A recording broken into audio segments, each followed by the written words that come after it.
शक्ति का तीसरा नियम, अपने इरादे छिपा कर रखें।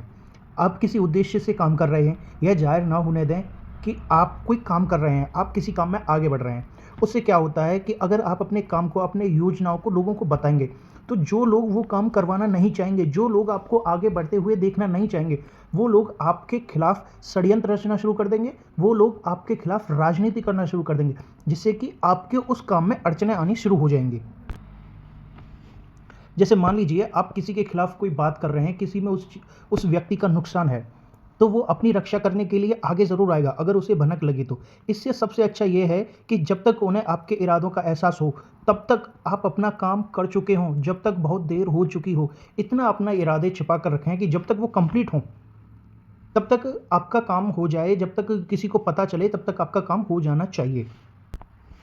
देखो, ज़्यादातर लोग खुली किताब की तरह होते हैं, वे अपने मन की बात तत्काल कह देते हैं। ये सबसे नेगेटिव पॉइंट है। जिन लोगों में भी ये आदत है कि वो अपनी बात को तत्पर कह देते हैं, साथ के साथ कह देते हैं, काम करने से पहले कह देते हैं, इससे आपका काम बहुत मुश्किलों से होगा। कोई भी व्यक्ति आपका उस काम को बिल्कुल नहीं होने देगा जिसमें उसका कोई घाटा हो या उसको आपसे द्वेष हो।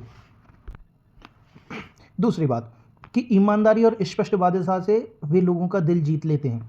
जैसे कि आप अगर चाहते हैं कि हम ईमानदार रहेंगे तो लोग हमारे प्रति सहानुभूति रखेंगे, हमारे प्रति अच्छा व्यवहार करेंगे, हम उनको सही बता दें, यानी कि हम अच्छे हैं, तो इसका मतलब है कि दूसरे लोग भी अच्छे होंगे। ये बिल्कुल गलत है। दूसरे लोग बिल्कुल भी आपके लिए अच्छा नहीं होंगे, वो बल्कि आपके पीछे योजनाएं बनाएंगे आपको गिराने की, आपको बदनाम करने की, आपका वो काम ना हो सके। देखिए, एक ये स्टोरी है, क्यों, हालांकि आज की दुनिया में चालाक बने बिना काम नहीं चल सकता। ये हकीकत बात है कि आज की दुनिया में अगर आप चालाक नहीं हैं, आप समझदार नहीं हैं, तो आपका काम नहीं बनेगा। लेकिन चालाकी की छवि ना बनाएं। आप बेशक कितनी भी चालाक हों, कभी भी चालाकी की छवि ना बनाएं। आपकी सबसे बड़ी चालाकी यह होनी चाहिए कि आप अपनी चालाकी को छिपाए रखें, अपनी चालाकी को छिपा कर रखें। आपकी चालाकी किसी को पता ना चले कि आप चालाक हैं, तभी आप अपना काम अच्छी तरीके से कर पाएंगे। भरी दोपहरी में समुद्र पार करें, इसका मतलब यह है कि अपने चेहरे के सामने जाना पहचाना मुखौटा लगा लें। क्योंकि सब लोगों को जानी पहचानी चीज़ें देखने की आदत पड़ जाती है, इसलिए रणनीति बनाने वाला नज़र आए बिना आराम से अपनी योजना बना सकता है। ये आपको पावरफुल पॉइंट है, ये आपको याद रखना चाहिए कि जब कोई भी ना सोचे कि ये व्यक्ति ऐसा कर सकता है, तभी सबसे अच्छा समय है आपका वो काम करने का।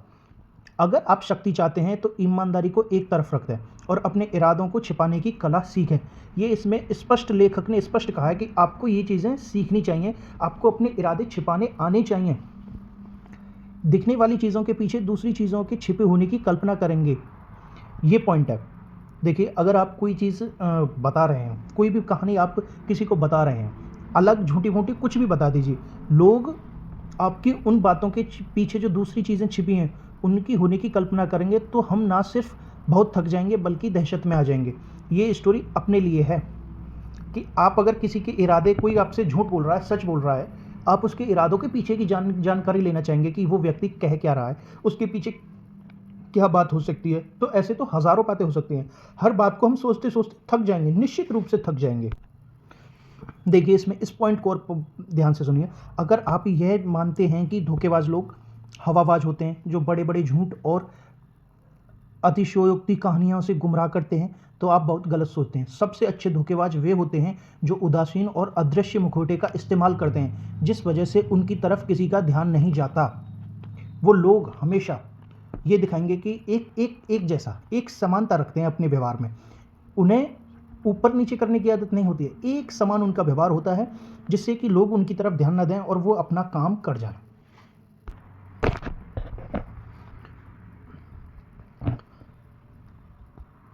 आपका नकाब जितना एक रूप होगा, जितना एक समान होगा, आपके इरादे उतनी ही अच्छी तरीके से छिपे रहेंगे। नकाब का सबसे आसान रूप है चेहरे के भाव। उदासीन और भावहीन चेहरे के पीछे हर तरह की विनाशकारी योजना बनाई जा सकती है। मुस्कुराहट और भावहीन चेहरे के पीछे अपने असली इरादे छिपा लें, अपने असली विचार छिपा लें। भावहीन का नकाब पहनने से में धैर्य और विनम्र की जरूरत होती है। ये हकीकत है कि आपको विनम्र रहना पड़ेगा और धैर्य धारण करना पड़ेगा। अब देखिए, इसमें एक तस्वीर दिखाई गई है, आपको सोचने की ज़रूरत है कि भेड़ की खाल। भेड़ कभी अचानक हमला नहीं करती, भेड़ कभी धोखा नहीं देती, भेड़ बहुत ही सीधी और आज्ञाकारी होती है। भेड़ की खाल पहनकर लोमड़ी बड़े आराम से मुर्गियों के दबड़े में घुस सकती है। यहाँ पे उदाहरण दिया गया है भेड़ का। हम लोगों के दिमाग में एक चीज़ है कि भेड़ बहुत आसान होती है, बहुत सीधी होती है, सरल होती है। हमें यही चीज़ अपनानी है कि जिस रूप की हमें ज़रूरत है उस रूप को हमें अपनाना है। जहाँ घुसने के लिए कोई एक ग्रुप है, इसमें घुसने के लिए हम जिस रूप को चाहते हैं, जिस रूप से घुस सकते हैं, उस रूप को हमें अपनाना होगा। इसमें विशेषज्ञ लोग क्या कहते हैं, देखिए, जो योग्य सेनापति शत्रु पर अचानक हमला करने का इरादा रखता है वह अपने शत्रु को अपने इरादे की भनक भी नहीं लगने देता, अपने उद्देश्य और अपनी प्रगति को छिपाए रखता है, अपनी योग्यता योजनाओं को तब तक प्रकट न करे जब तक कि उसका विरोध करना असंभव हो जाए, जब तक कि युद्ध पूरा ही ना हो जाए। युद्ध की घोषणा करने से पहले ही विजय कर लें। संक्षेप में, उन सेनापतियों का अनुसरण करें जिनकी योजनाएं सिर्फ उन्हीं बर्बाद इलाकों को मालूम होती हैं जहां से वे अपनी सेना लेकर निकले हैं। सबसे आसान है गुप्त रखना। जो भी काम कर रहे हैं उसको गुप्त रखना है आपको, जब तक रखना है जब तक कंप्लीट ना हो जाए। वो कोई भी काम हो सकता है आपकी लाइफ का। ये रूल नंबर 3 है, इसे दिमाग में रख लें कि अपने इरादे छिपा कर रखने। ये शक्ति का महत्वपूर्ण रूल है। ठीक है, मिलते हैं नेक्स्ट वीडियो में। जय हिंद।